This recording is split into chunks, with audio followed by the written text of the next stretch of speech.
seguidores es este: id pues y haced discípulos de todas las naciones, bautizándolos en el nombre del Padre y del Hijo y del Espíritu Santo, enseñándoles que guarden todo lo que os he mandado, y aquí yo estoy con vosotros todos los días hasta el fin del siglo.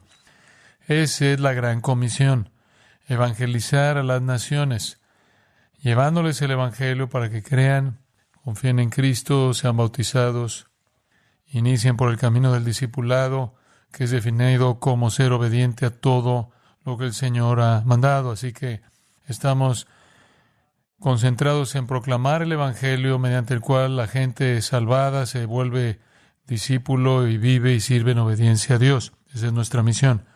Las palabras de nuestro Señor en Lucas 24, versículos 46 y 47, nos dan otro ángulo sobre la misma comisión. Dijo a sus discípulos: escrito está, que Cristo padecería y resucitaría de entre los muertos al tercer día, y que en su nombre se predicaría el arrepentimiento para el perdón de los pecados a todas las naciones. Ahí está nuestra comisión: proclamar arrepentimiento para el perdón de los pecados en su nombre, el nombre de Cristo. Y luego hay otra manera en la que se presenta la comisión en Hechos 1:8, donde leemos: recibiréis poder cuando haya venido sobre vosotros el Espíritu Santo, y me seréis testigos en Jerusalén, Judea y Samaria, y hasta lo último de la tierra. En las tres comisiones tenemos una responsabilidad global: hasta los confines de la tierra, hasta el fin del siglo, y a todas las naciones. Y resumiéndolo, es proclamar el Evangelio del perdón de los pecados por el arrepentimiento y la fe en el Señor Jesucristo, lo que hace un discípulo que vive en obediencia a los mandamientos de Dios. Ese es el Evangelio. Por eso la iglesia está en el mundo. Eso es lo que necesitamos estar haciendo. Ese es todo nuestro llamado. Un par de pasajes son importantes de entender, conocidos a la luz de eso. Uno está en el capítulo 10 de Romanos y está familiarizado con él, pero permítame leer algunos versículos de Romanos 10 que comienzan en el versículo 13. Porque todo aquel que invocar el nombre del Señor será salvo. Conforme vamos predicando el Evangelio, estamos animando a la gente a invocar el nombre del Señor para ser salvos. El siguiente versículo dice, el versículo 14 de Romanos 10, dice: ¿cómo pues invocarán a aquel en quien no han creído? ¿Cómo creerán en aquel de quien no han oído? ¿Cómo oirán sin que alguien les predique? ¿Cómo predicarán si no fueran enviados? Como está escrito: cuán bellos son los pies de los que anuncian buenas nuevas. Sin embargo, no todos creyeron a nuestro anuncio, porque Isaías dijo: Señor, ¿quién ha creído a nuestro anuncio? Así que la fe viene por el oír, y el oír por la palabra de Dios. Cumplir la gran comisión significa que tenemos que ser enviados, tenemos que predicar el Evangelio para que la gente pueda oír, y al oír creer y ser salvo. Entonces, primordialmente, cuando pensamos en la gran comisión, estamos hablando de la predicación del Evangelio. Esa es la prioridad, obviamente. Esos textos que acabo de leer lo presentan de manera clara. Pero hay otro texto que quiero agregar que es muy importante y pertenece justo al lado de ellos, y se encuentra en 1 Timoteo capítulo 2. Así que vaya a 1 Timoteo capítulo 2, y al principio de ese capítulo quiero leer varios versículos hasta el versículo 7. 1 Timoteo 2, versículos 1 al 7. Porque aquí hay otra responsabilidad a la cual la iglesia es llamada. Exhorto ante todo, 1 Timoteo 2:1, aquí está la prioridad. Exhorto que se hagan rogativas, oraciones, peticiones y acciones de gracias, se hagan por todos los hombres. Así que debemos estar rogándole a Dios por todos los hombres. ¿En qué sentido exacto se dirige esa oración? ¿Con qué propósito? Siga leyendo: por los reyes y por todos los que están en eminencia, y eso es impactante, y voy a hacer un comentario de eso en un momento. Debemos estar orando por todos los hombres, pero el grupo de muestra que él identifica es reyes y todos los que están en eminencia, para que vivamos quieta y reposadamente en toda piedad y honestidad. Si usted quiere vivir una vida tranquila, si quiere vivir una vida pacífica, en la sociedad humana, en toda piedad y honestidad, ore por los gobernantes. Porque tanto de lo que una sociedad es, como bien lo sabemos, es un resultado directo de sus gobernantes y líderes. Y Dios quiere que oremos por aquellos que nos gobiernan. El versículo 3 dice, porque esto es bueno y agradable delante de Dios nuestro Salvador. ¿Por qué?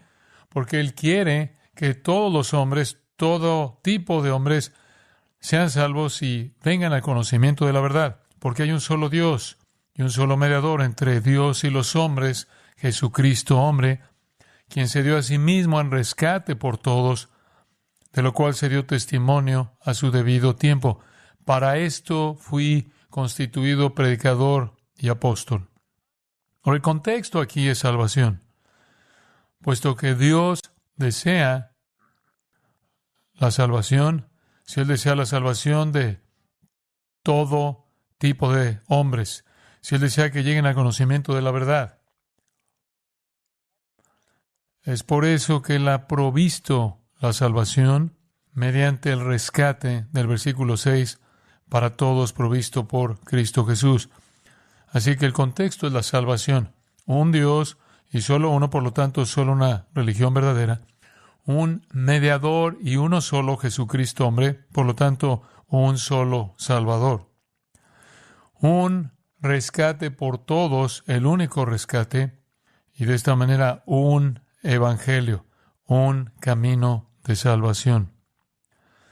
Debido al plan de salvación de Dios y debido a que Dios desea que todo tipo de hombres en todos los estratos y naciones y tribus y lenguas y pueblos, como el cielo lo mostrará en el libro de Apocalipsis, debemos orar por la salvación de todos los hombres, pero especialmente por aquellos que gobiernan sobre nosotros, porque esa conversión a ese nivel cambia la cultura dramáticamente. Entonces, cuando las cosas no son como a usted le gustaría que fueran, sí reconocemos que el pecado tiene consecuencias, sí reconocemos que el juicio divino está operando, pero aún así, la promesa aquí es que debemos orar por la conversión de los gobernantes porque cambiará la vida tal como la conocemos. Ahora, lo que es fascinante de este mandato es que el rey en ese entonces era Nerón. Entonces, el apóstol Pablo está llamando a los cristianos a orar por la salvación de Nerón. ¿Por qué es eso tan extraño? Porque Nerón fue un gobernante tan miserable como sería posible o concebible que alguien fuera. Obviamente, él era un pagano romano de la clase más rancia. Él, por ejemplo, asesinó a su propia madre, quien también era su amante. A la edad de 15 años se casó con su hermanastra, después se divorció de ella, después la desterró y luego le cortó las muñecas y luego la asfixió y en un último acto de indignidad la decapitó. La hermanastra que una vez había sido esposa de él. Él se casó con otra esposa y la asesinó a patadas cuando ella estaba embarazada. Él mató a sus seres queridos más cercanos y se volvió a casar, nada más que la próxima vez que se casó con un hombre castrado, vestido con un vestido de novia, en una ceremonia de boda completa. Nerón es un nombre que es sinónimo de degeneración. Él encontró satisfacción en atar a la gente en público, desnudos y luego mutilándolos tanto a hombres como a mujeres para que todos los vieran. Su copa estaba tan llena de miseria que él se suicidó a la edad de 30 años. Y durante todos esos horribles e inicuos 30 años, él también estuvo ocupado persiguiendo a los cristianos, el primer perseguidor de cristianos. Pablo está diciendo, oren por su salvación. Esto está estirado. Si están sintiendo la furia de este desdichado, si todo en él te repugna, tienes que superar mucho para querer que Él sea salvo y orar por eso. Eso es lo que Pablo está diciendo. Oren por Nerón, oren por su salvación, oren por los magistrados y jueces y procónsules y gobernadores. No hay nada que podemos hacer para cambiar la forma en la que estas personas son. Políticamente no podemos hacer eso, psicológicamente no podemos hacer eso. No tenemos ningún medio humano para alterar la maldad de los gobernantes.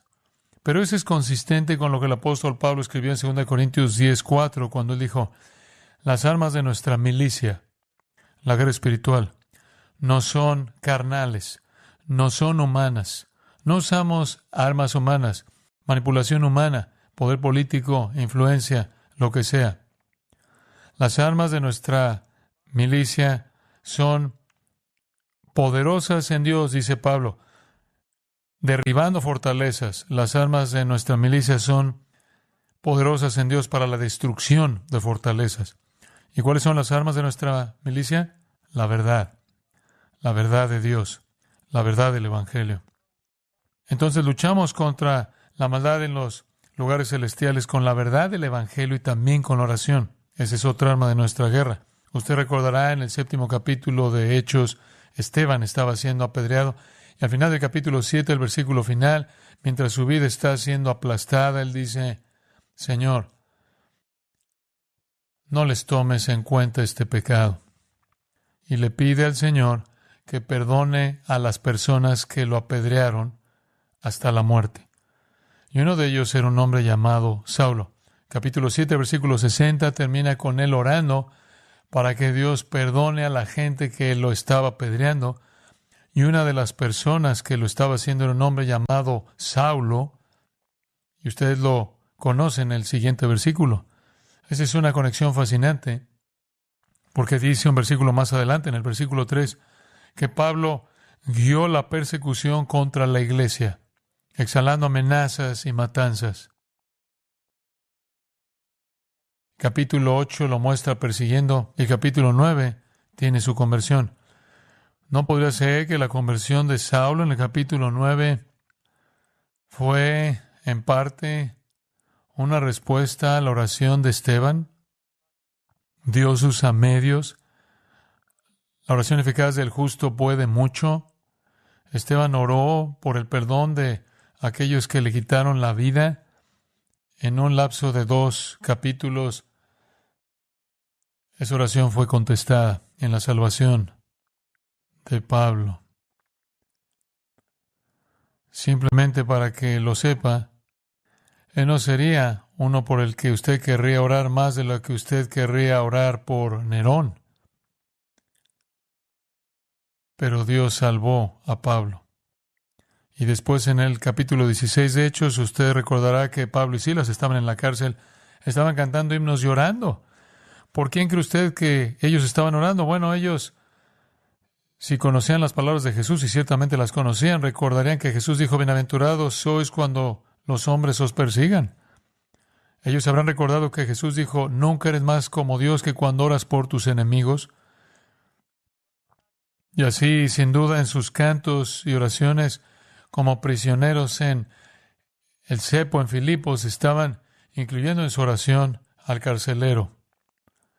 Y usted conoce el resto de la historia. El resto de la historia es que el carcelero vino a la fe en Cristo. Entonces usted tiene a Esteban orando por la gente que lo está matando, tiene a Pablo y a Silas orando por los hombres que los encerraron en el cepo, y sus oraciones parecen relacionarse directamente con la salvación del apóstol Pablo y el carcelero en Filipos.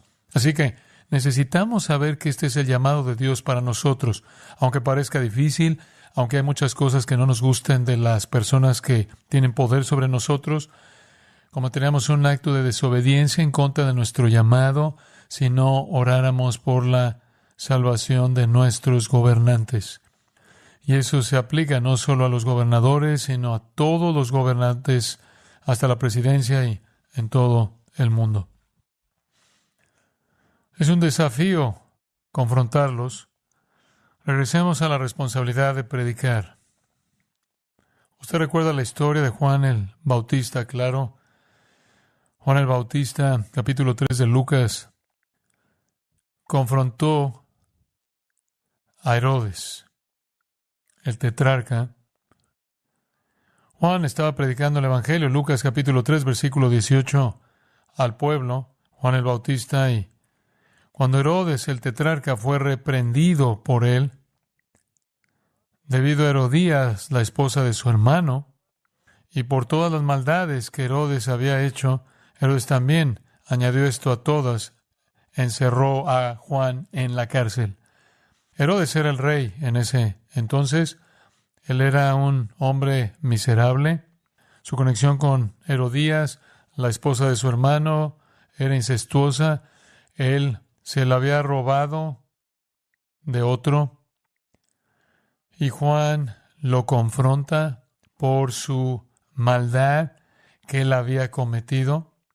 Y Juan fue encerrado en la cárcel. Si usted va a Mateo 14, lee el resto de la historia y por esto Juan perdió su cabeza.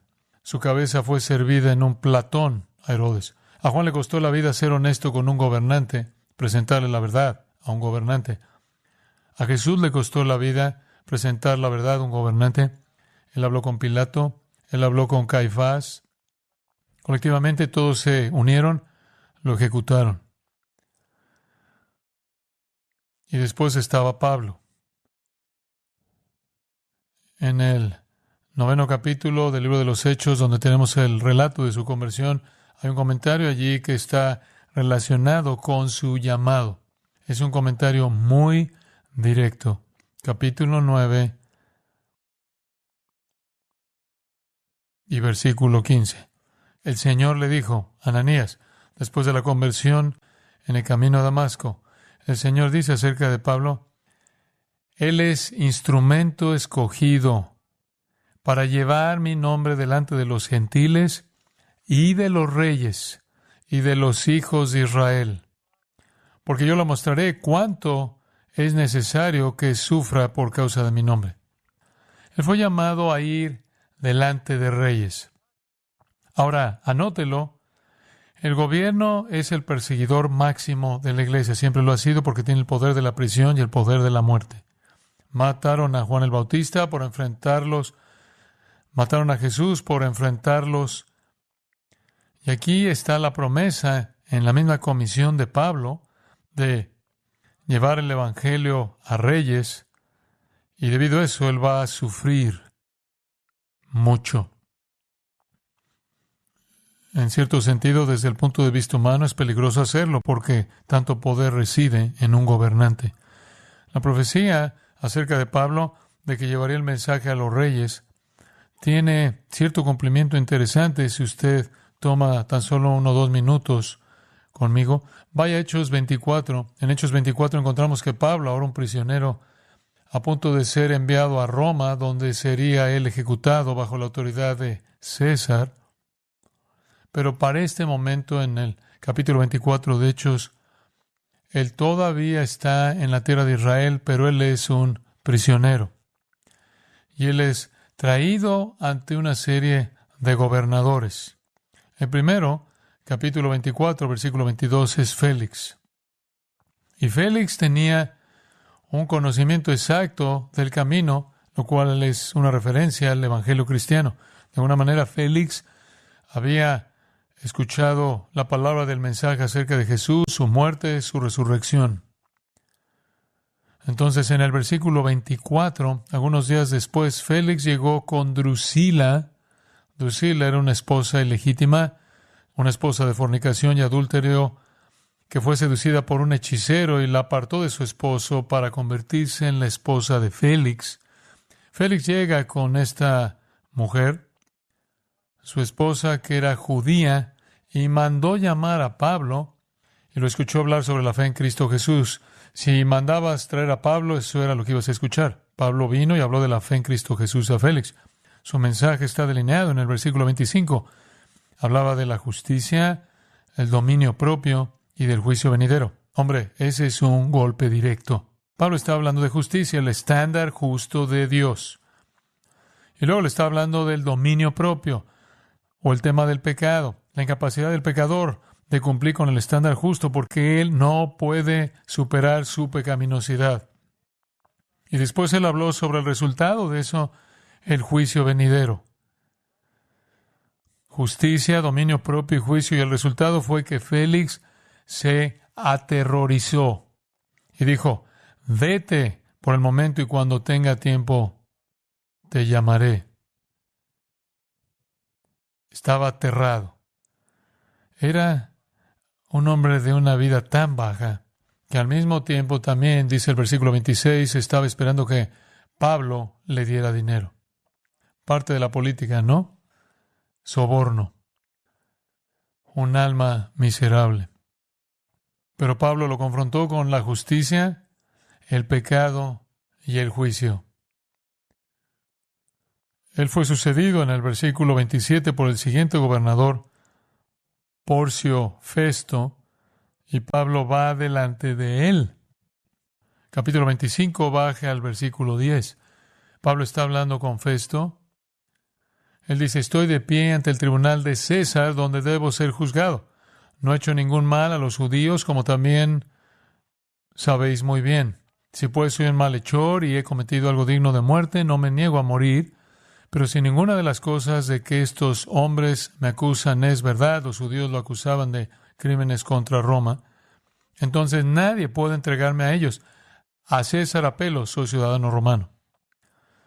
Entonces Festo, consultando con su consejo, respondió: a César has apelado, a César irás.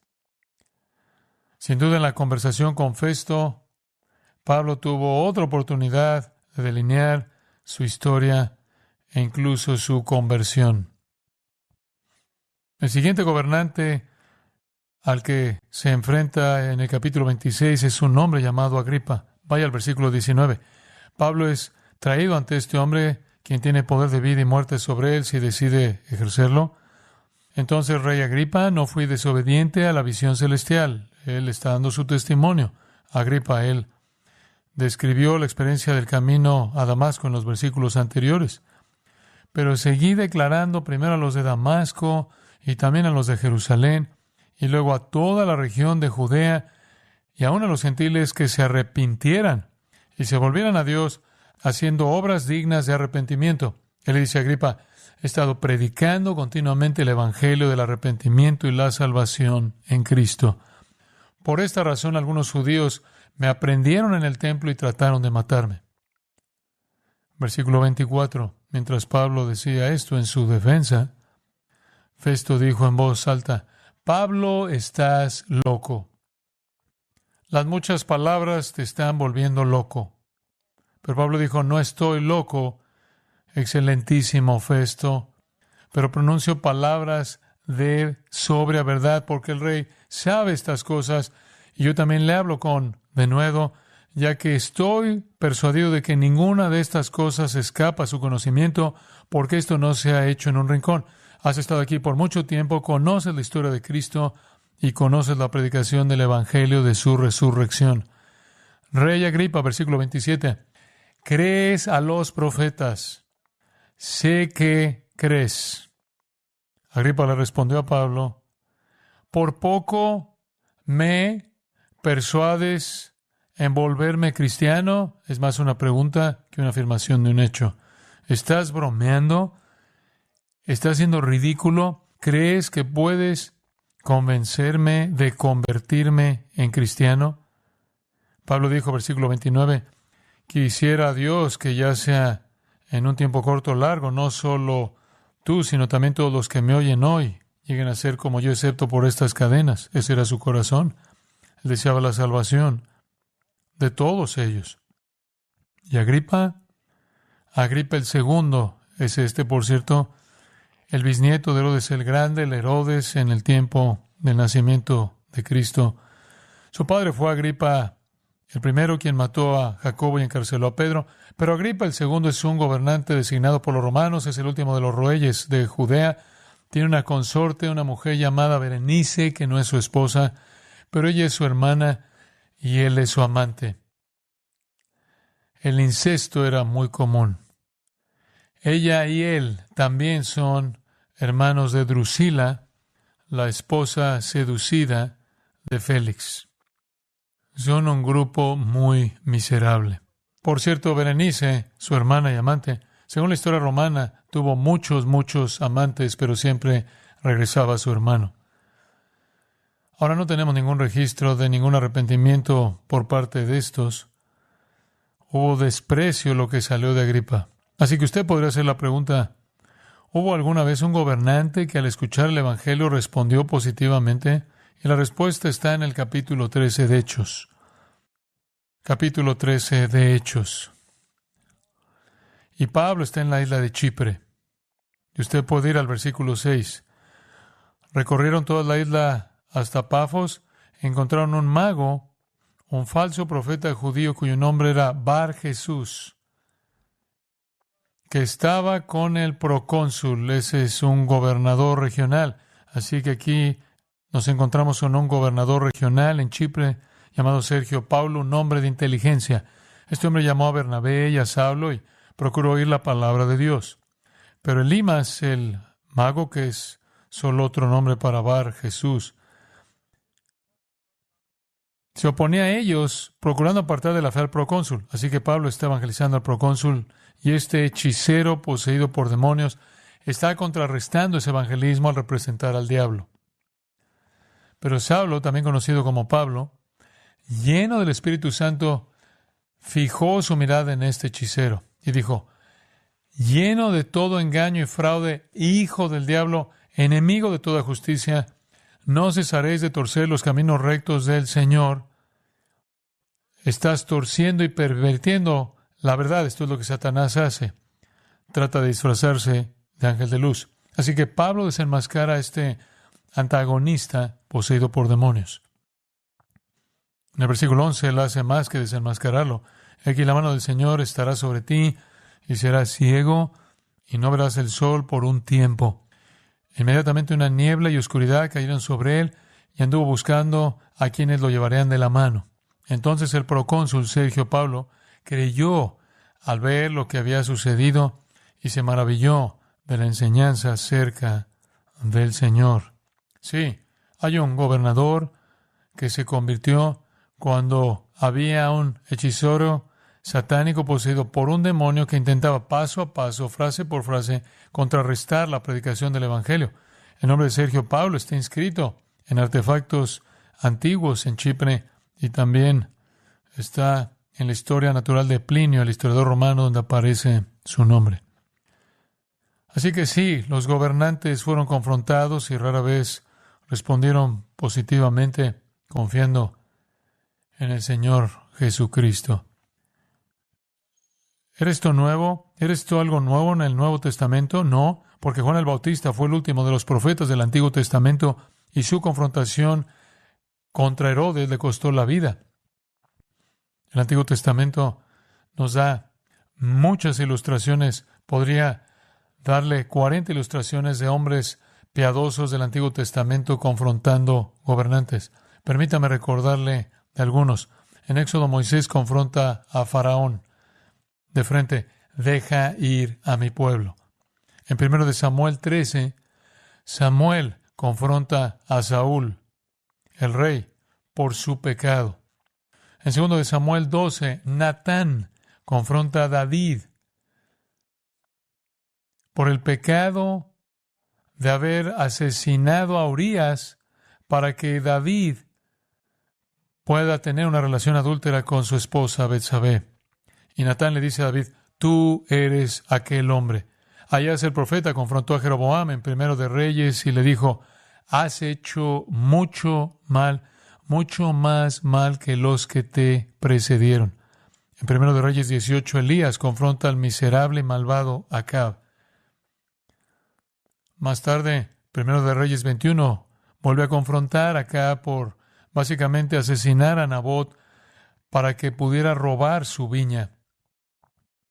Él le dijo, tú te has venido a hacer lo malo ante los ojos de Yahweh. Aquí yo traigo mal sobre vosotros.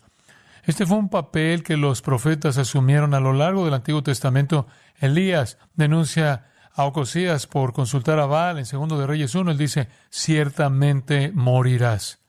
Isaías profetizó la ruina de Sennacherib, el rey de Asiria, en Segundo de Reyes 19. Isaías se burló del rey de Babilonia, en Isaías 14. Jeremías pronunció juicio sobre Sedequías, en Jeremías 21 y 34. Oseas declaró juicio sobre los gobernantes malvados de Israel, en los capítulos 4 y 5. Esto era rutinario.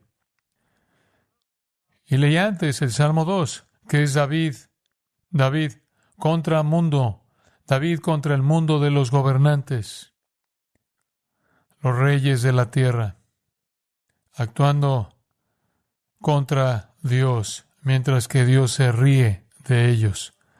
Así que no es nada nuevo. Lo que hizo Juan el Bautista, Jesús lo hizo, Pablo lo hizo, cualquiera de los otros apóstoles lo hicieron. Tuvieron antepasados que les mostraron el camino de la confrontación en los hombres fieles y piadosos del Antiguo Testamento.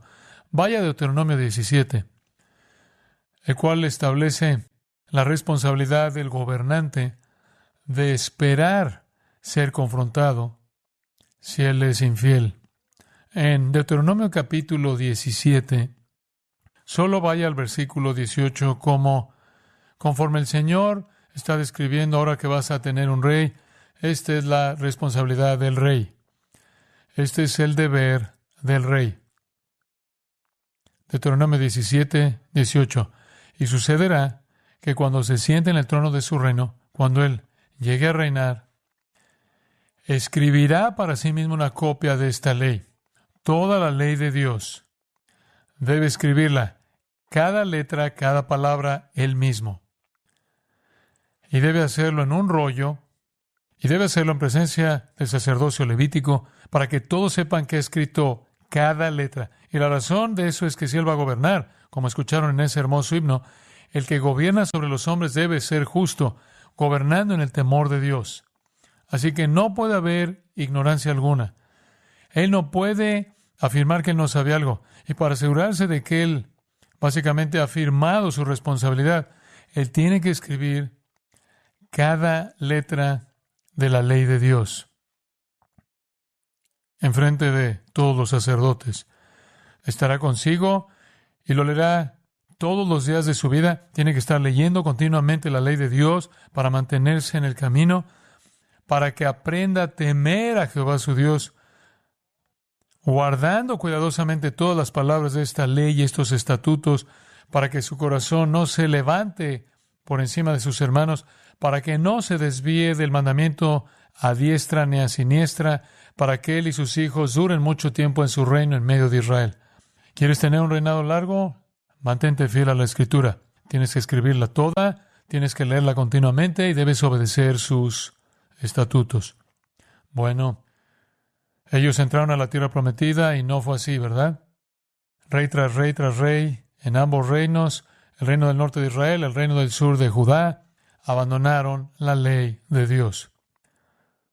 Ellos abandonaron la ley de Dios y condujeron al pueblo a la idolatría y a toda clase de pecado y maldad, lo cual llevó a una confrontación inevitable entre aquellos que eran administradores de la revelación de Dios para confrontar a aquellos reyes desobedientes que habían violado su juramento. El juramento del rey era ser fiel a la palabra de Dios. De hecho, la palabra de Dios desapareció y no fue descubierta. Lo encontramos en 2 de Reyes capítulo 22, hasta que el rey Josías, muchos años después, encontró la ley y restauró la ley a su lugar. Y Josías devolvió la justicia. Así que este siempre ha sido el plan de Dios. Así que en el Antiguo Testamento, usted tiene a profetas confrontando a reyes infieles una y otra y otra y otra vez. Y como vimos, tenía el modelo del Nuevo Testamento de Juan el Bautista, Jesús, Pablo y los otros apóstoles haciendo lo mismo con las autoridades. Pero incluso en la historia de la Iglesia, aquí hay un poco de la historia de la Iglesia. Alrededor del año 150, el apologista cristiano Justino Mártir escribió una carta abierta al emperador romano Antonio Pío, y en esa carta defendió la veracidad del cristianismo y argumentó que el gobierno romano debería dejar de perseguir a los creyentes. 150. simplemente digamos 50 años después de la muerte del apóstol Juan. Alrededor del año 155, había en Esmirna un renombrado pastor que conocía a Juan, llamado Policarpo, quien fue juzgado ante un gobernador romano. Él fue acusado de ser un cristiano y se le instó a retractarse. Policarpo se negó a hacer eso, reiteró su lealtad a Cristo e instó al gobernador a arrepentirse o enfrentar el fuego eterno del juicio de Dios. En la generación posterior a Policarpo, un autor llamado Tertuliano también escribió una apología de la fe cristiana. Llamaron al gobierno romano a poner fin a la persecución injusta de la iglesia. En el siglo IV, otro pastor famoso de Alejandría llamado Atanasio defendió audazmente la doctrina de la deidad de Cristo. Fue desterrado por los poderes romanos durante al menos 17 años, pero se negó a dejarse intimidar o a comprometer debido a la presión gubernamental. En el siglo V, la boca dorada Juan Crisóstomo, el gran predicador de Constantinopla, confrontó a la emperatriz por su estilo de vida mundano y pecaminoso. Él fue desterrado y camino al exilio murió. Si usted llega a los tiempos de la Reforma, usted tiene a personas como Pedro Waldo, John Wycliffe, John Huss, quienes denunciaron todos a las autoridades corruptas y estaban dispuestos a pagar con sus vidas. En 1521, Martín Lutero adoptó su postura y le dijo al emperador Carlos V, el hombre más poderoso de Europa, que él debía arrepentirse y que Lutero nunca se retractaría porque hacerlo sería ir en contra de la palabra de Dios, lo cual Lutero nunca haría. Como resultado, Lutero fue declarado hereje notorio y habría sido ejecutado si hubieran podido encontrarlo. 1529, en la Dieta de Speyer, un grupo de príncipes evangélicos dentro del Sacro Imperio Romano Germánico escribió una carta de protesta en respuesta a los intentos del emperador de prohibir la reforma. Y debido a eso llegaron a ser conocidos como protestantes. En las décadas de 1530 y 1540, el predicador inglés Hugh Latimer predicaría ante el rey de Inglaterra, Enrique VIII, nada menos. En una ocasión predicó un sermón que enfureció a Enrique por su audacia. La semana siguiente, Enrique advirtió a Latimer que tuviera cuidado con lo que decía, ya que el poder de la vida del hombre estaba en manos del rey. La respuesta de Latimer fue predicar con más audacia. En 1550, un grupo de protestantes en Magdeburgo escribió una confesión en respuesta a los esfuerzos de Carlos V por acabar con el protestantismo en todas partes. Y ellos reconocieron que harían lo correcto sin importar la hostilidad que el gobierno presentara contra ellos. Es famoso que en 1563 Juan Knox, el gran reformador escocés, confrontó a la reina católica de Escocia por su matrimonio no bíblico y él fue tan poderoso que ella comenzó a llorar. En 1603, 1000 líderes puritanos escribieron una carta al rey Jacobo I, llamándolo a reformar la iglesia en Inglaterra. Ignoró la petición y continuó persiguiendo a los puritanos. Y luego, en 1638, los creyentes escoceses firmaron un pacto nacional resistiendo los esfuerzos del rey Carlos por interferir con la iglesia y la adoración verdadera. Y así ha pasado a lo largo de la historia. Podemos retroceder y comenzar con Moisés confrontando a Faraón y recorrer toda la historia de la iglesia. De hecho, es solo en la era moderna que la iglesia no ha hecho esto. ¿Qué tan triste es eso? ¿Qué tan triste es eso? Ese es nuestro llamado. No va bien, entiendo eso.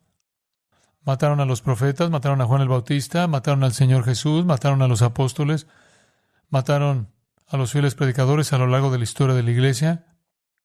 Pero eso no cambia la misión ni la responsabilidad. Y usted podría preguntar, ¿hay alguna indicación de que esto puede ser exitoso? Estas personas se vuelven tan miserables. ¿Hay una esperanza para ellos? Bueno, no sabemos nada de Sergio Paulo, pero él se arrepintió. Y en el Antiguo Testamento, por cierto, el rey de Nínive se arrepintió. Pero permítame tan solo darle 2 ilustraciones del hecho de que puede suceder.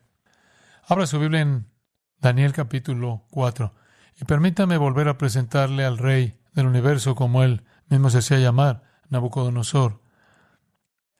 Nabucodonosor construyó un ídolo de sí mismo de 90 pies de alto, cubierto de oro, y exigió que todos se inclinaran y adoraran, y cuando los 3 jóvenes judíos no se inclinaron, los arrojó al horno de fuego. Usted sabe eso. El Señor los protegió. Pero Él exigió deidad, exigió ser el adorado. Él era el hombre tan miserable que alguien se puede imaginar. Destruyó todo tipo de naciones, todo tipo de líderes para llegar al poder. Destruyó Judá, saqueó, destruyó a Jerusalén. Él masacró a miles de judíos, llevó cautivos a miles más a Babilonia. Y cuando los hizo llegar ahí, le encantaba desnudarlos y avergonzarlos, y avergonzados hacerlos desfilar en medio de las multitudes públicas. Algunas de las cosas que hizo para ganar poder sobre algunas naciones se ilustran en la forma en la que trató a un rey llamado Hiram, que era el rey de Tiro. Lo torturó hasta la muerte después de violar a su esposa ante sus ojos, quien por cierto también era su madre. Y regularmente Nabucodonosor, se dice, diariamente se involucraba en la sodomía. Él mató a los hijos de Sedequías, el gobernante judío Sedequías. Mató a sus hijos ante los ojos de Sedequías. Fue el último que Sedequías vio, porque después de haber sacrificado a sus hijos frente a sus ojos, le sacó los ojos a Sedequías. Entonces, la última visión que él tendría sería la de sus hijos siendo asesinados. Él después tomó al ciego Sedequías y lo llevó encadenado a Babilonia. Su vida es solo una cronología incomprensible de maldad. ¿Hay una esperanza para un hombre así? Bueno, tiene que escuchar su propio testimonio. Vea Daniel capítulo 4. Este es el testimonio de Nabucodonosor. Nabucodonosor, rey, a todos los pueblos, naciones y hombres de toda lengua que habita sobre la tierra, rey de la tierra. Paz os sea multiplicada. Este es Nabucodonosor firmando. Esto es de mí para ustedes. En cartas antiguas presentaban quién era el autor al principio. Y esto es lo que él dice. Vuestra paz abunde. Me ha parecido bien declarar las señales y prodigios que el Dios Altísimo ha hecho por mí. Cuán grandes son sus señales y cuán poderosas sus maravillas. Su reino es un reino eterno y su dominio es de generación en generación. Hombre, Él era el rey de todo el universo. Algo dramático sucedió. Aquí está su testimonio en primera persona. Y usted lo puede ver en el versículo 4. Yo, Nabucodonosor, versículo 5, vi un sueño. Y recorre todo ese capítulo y él de este asombroso testimonio sobre un sueño y sobre cómo encontró a Daniel, quien interpretó el sueño. Y el sueño, como usted recordará, era una mala noticia para él. Realmente mala noticia.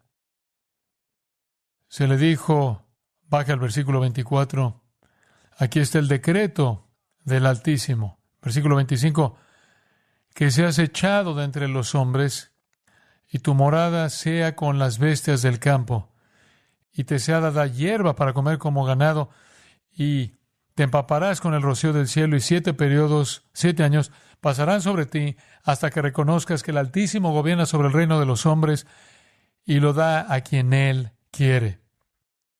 En el versículo 27, por tanto, rey, sea agradable mi consejo para ti, dice Daniel. Deja ahora tus pecados haciendo justicia y de tus maldades al mostrar misericordia a los pobres, por si se prolongare el tiempo de tu prosperidad. Daniel está interpretando el sueño y dice, no se ve bien para ti. 7 años vas a tener lo que los psicólogos llaman boantropía, como licantropía. Y esto no va a ser un cambio de identidad escogido personalmente. Tú vas a pensar que eres una vaca durante 7 años. 12 meses después, versículo 29. No había sucedido y Nabucodonosor se sentía muy bien acerca de sí mismo. Estaba caminando sobre el techo del Palacio Real en Babilonia. El rey reflexionó y dijo, ¿no es esta la gran Babilonia que yo mismo he edificado para residencia real con la fuerza de mi poder y para la gloria de mi majestad, soberbia. Mientras la palabra estaba en la boca del rey, salió una voz del cielo que decía: Rey Nabucodonosor, a ti se te dice, te ha sido quitado el dominio y serás echado entre los hombres y con las bestias del campo será tu morada. Se te dará hierba para comer como ganado y en 7 años no podrás entrar en la civilización, vivirás como un animal hasta que reconozcas que el Altísimo gobierna sobre el reino de los hombres y lo da a quien Él quiere. Inmediatamente se cumplió la palabra acerca de Nabucodonosor y él fue expulsado de la humanidad y comenzó a comer hierba como ganado. Y su cuerpo fue empapado con el rocío del cielo hasta que su cabello creció como plumas de águila y sus uñas como garras de pájaros. La humillación. 7 años de eso. Versículo 34, al final de ese periodo, yo, Nabucodonosor, regresando al relato en primera persona, alcé mis ojos al cielo y mi razón volvió a mí. Y bendije al Altísimo y alabé y glorifiqué al que vive para siempre, porque su dominio es dominio eterno y su reino permanece de generación en generación. Todos los habitantes de la tierra son considerados como nada, pero Él hace según su voluntad en el ejército del cielo y entre los habitantes de la tierra, y no hay quien detenga su mano o le diga: ¿qué haces?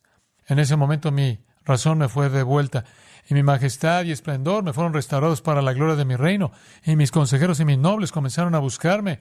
Así fui restablecido en mi soberanía, y se me añadió grandeza que sobrepasaba todo. Ahora yo, Nabucodonosor, alabo, exalto y honro al Rey del cielo, porque todas sus obras son verdaderas y sus caminos rectos, y Él puede humillar a los que caminan con soberbia. ¡Qué conversión tan asombrosa! ¿No es cierto? Conversión asombrosa. Hay una conversión asombrosa más, y ese es el rey Manasés.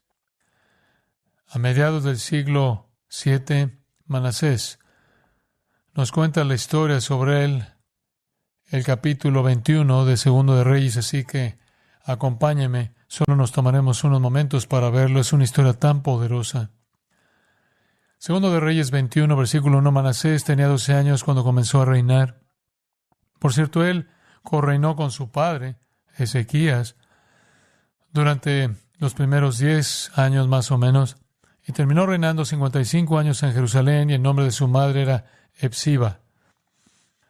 Se volvió rey a los 12, los primeros 10 años cogobernó con su padre Ezequías. Ezequías era un individuo piadoso, él fue instruido personalmente por su padre. Su padre fue un buen rey, gobernó durante 29 años, destruyó los ídolos en la tierra, destruyó incluso la estatua de la serpiente de bronce que Moisés había levantado porque se había convertido en un ídolo, purificó el templo, restableció la celebración de la Pascua. Así que Manasés, como pequeño, tuvo la maravillosa oportunidad de ver la provisión de Dios. Y por cierto, cuando tenía 5 años, fue cuando los asirios amenazaron el trono de su padre y el reino, y un ángel del cielo vino y mató a 185,000 asirios para proteger a su pueblo. Así que Manasés había visto mucho como niño. Pero ¿qué dice el versículo 2 sobre él?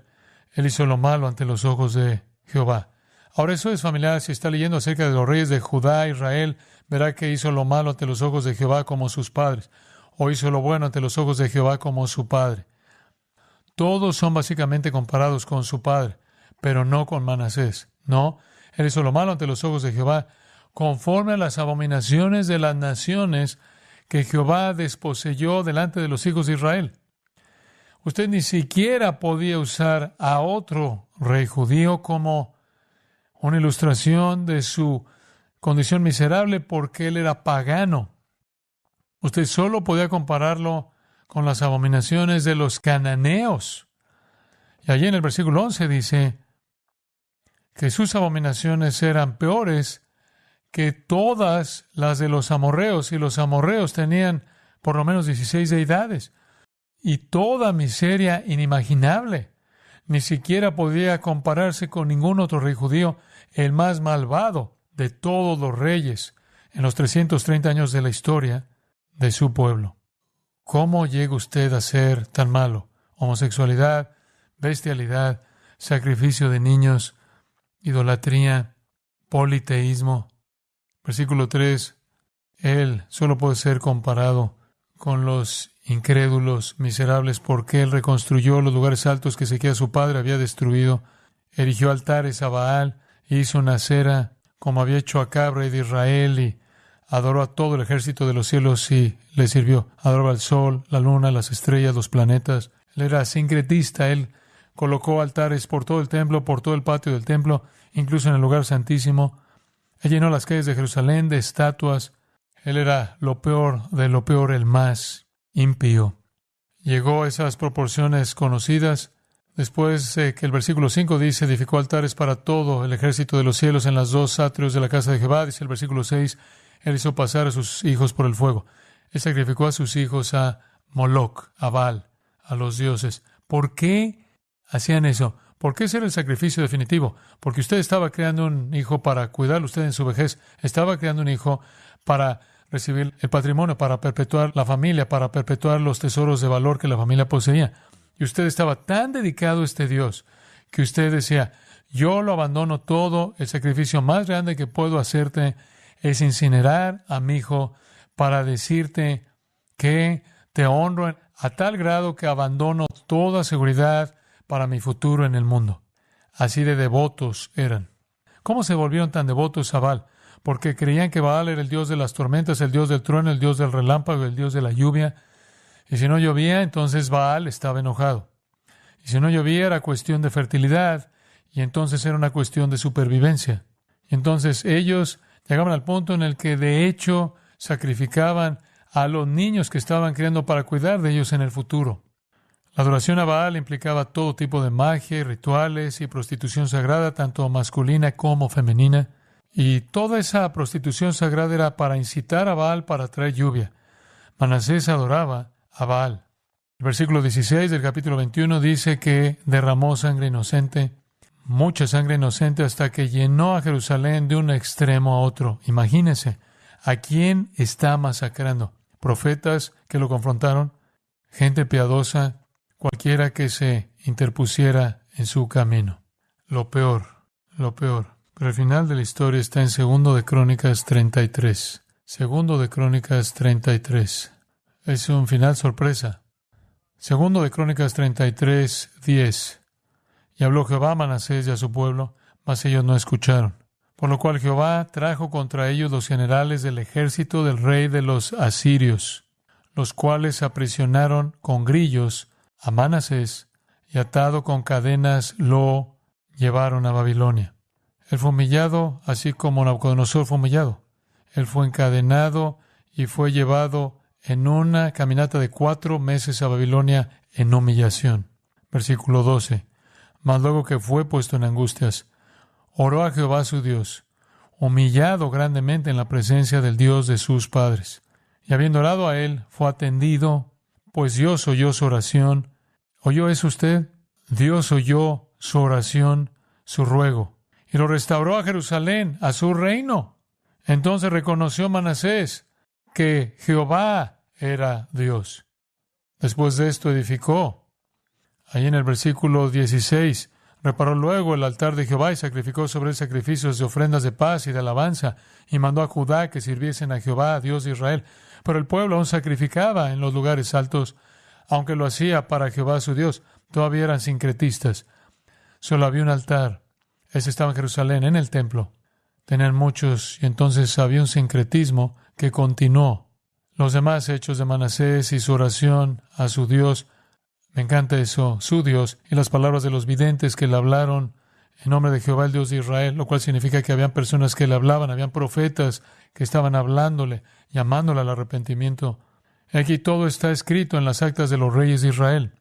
Su oración también, y cómo fue oído todos sus pecados y su prevaricación, los sitios donde edificó lugares altos y erigió imágenes de acera e ídolos antes que se humillase. Y aquí estas cosas están escritas en las palabras de los videntes. Y durmió Manasés con sus padres. Manasés es el peor. Es el peor. Dios lo humilló y llegó a creer. Usted va a ver a Manasés en el cielo. Esto es un problema. Este es un problema para el judaísmo. Le voy a decir qué tan grande es el problema. Estaba leyendo algo de la Agadá, el cual es el comentario rabínico de las Escrituras. Y tienen dificultades para tratar con Manasés, los rabinos, porque está claro en el texto de las Escrituras que él fue restaurado a su reino. Y así reconocen que él fue restaurado a su reino debido a su arrepentimiento. Pero uno de los comentarios de los rabinos es que eso fue un arrepentimiento superficial. Solo podía recuperarle una parte temporal de su reino. Y directamente dice, él no es parte del reino de los cielos. Ellos rechazaron eso. Él perdió eso con su vida. ¿Por qué es necesario que ellos lo hagan post-mortem como un hipócrita que no está en el reino de los cielos? Porque si su sistema es la salvación por obras,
Michigan's tide. Neon dreams paint the city side by side. Got my boombox thumping, hairspray in the air. Tonight's the night, baby, anything can happen, I swear.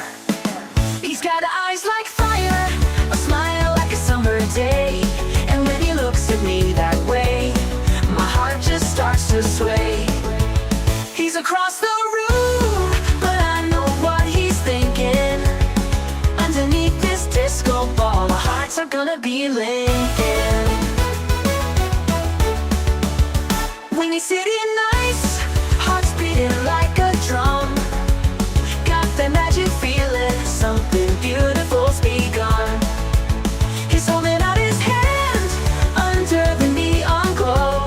Tonight we're gonna rewrite the stars, baby, don't you know? We're cruising down Lakeshore Drive, radio blasting our song. He's holding my hand tight, knows how to treat a girl right all night long. We're young, we're wild, got the whole world at our feet. This feeling's electric, baby, can't you feel the heat? He leans in close, whispers secrets in my ear. The city fades away, all I hear is him right here. Fireworks in my soul, this moment's meant to be. Underneath the Chicago moon, he's everything to me. He's got eyes like fire, a smile like a summer day. And when he looks at me that way, my heart just starts to sway. He's across the room, but I know what he's thinking. Underneath this disco ball, our hearts are gonna be linking. When he's sitting nice, hearts beating like a drum. Got that magic feeling, something beautiful's begun. He's holding out his hand under the neon glow. Tonight we're gonna rewrite the stars, baby, don't you know?